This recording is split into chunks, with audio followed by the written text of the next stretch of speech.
Hey guys, what's up? This was a story that I wrote 5 years ago. I always told myself that when I was ready, I was going to elaborate into something much longer. When I first came up with the idea, it was supposed to be Victorian, old fashioned, with the big wigs and the dresses, carriages and horses, and even Old English. But instead, I decided to go into another direction. I kept the same storyline, just the imagery and time. Also, the cultures changed. I chose to put a lot of my Cuban roots into this and chose to make the story Spanglish. I'm really pleased with the choices I made. Well, here it is.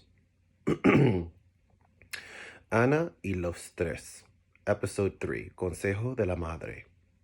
This episode opens up with Anna near the mailbox. She's greeting neighbors in the building. She checks her mail. She got a letter from the college she was interested in attending. She was so excited she dropped all the other magazines and mail opening it. The good news is she got accepted. The bad news is the financial aid didn't go through. So her dream of being a fashion designer is just getting further and further and further away. What she makes from her job cleaning houses wasn't enough with all the money that she saved up. It wasn't fair. She worked day after day after day and it still didn't pay off. And of course, the bills or the treatments for her mother didn't seem to help either. She went up the stairs to her floor and put the key into the knob. The music was playing pretty loud and the kitchen was being preoccupied. Lucia was cooking. Hannah has already walked into the house with a chip on her shoulder about the temperature her mother puts when she's not home. You can tell that money is a really big issue for Anna. Lucia's on the phone talking to her son, Rogelio, back in Cuba, and how the family is doing. The minute Lucia sees Anna, she tells Rogelio that his sister wants to talk to him. Anna pushes the phone away, not in the mood to talk to him. Mother is very disappointed in her actions, especially since she hardly even speaks to her brother. She gives her daughter a lecture as Anna grabs the phone. She tells her mother that she's going to take the phone call in her room. She sits on the bed and asks how he's been. But Anna knows there's something off about her brother. After all, he's her brother. I've been really good. Mom's been telling me that you've been working really hard with the business. I'm really proud of you. Listen, I have someone here that wants to talk to you. And I was trying to tell him about Lucia and the tumor, but he was so preoccupied with whatever he was doing. And I heard another voice in the room.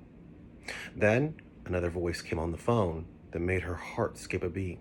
Manuel, the boy that she would play outside when Dad was working and Mom allowed it. The entire time both of them were on the phone, the interaction was only one-sided, and it's because Anna didn't know what to say. There's so many emotions inside of her, ones that she's afraid to even feel, especially since she's always thought emotions were a distraction. That's what she took from her father. He told her that he missed her, and she said, I sometimes think of you too. He put her brother back on the phone and she wanted to go over what was going on with their mother, but he quickly rushed off the phone. Anna went back into the kitchen and her mother was still cooking, and she keeps lecturing Lucia. You should be resting, mother. Lucia reminds her who the mother is here. She asked Anna what Rogelio said. She shrugged her shoulders, and she, with a worried face, said, You didn't tell him about what was going on, did you? And she said she couldn't, but she would have. This only brought an argument between mother and daughter. It went from one thing to another. Lucia even told her that Blanca discussed with her sister the worries of Rogelio doing drugs. That's why she pushed Manuel to hang out with him, thinking he would be a good influence. Honestly, Anna feels like that's so insignificant to her life, considering they're over there and we're over here. Her mother calls her selfish. Anna decides to not eat dinner and goes to her room and falls asleep, having a dream of Manuel.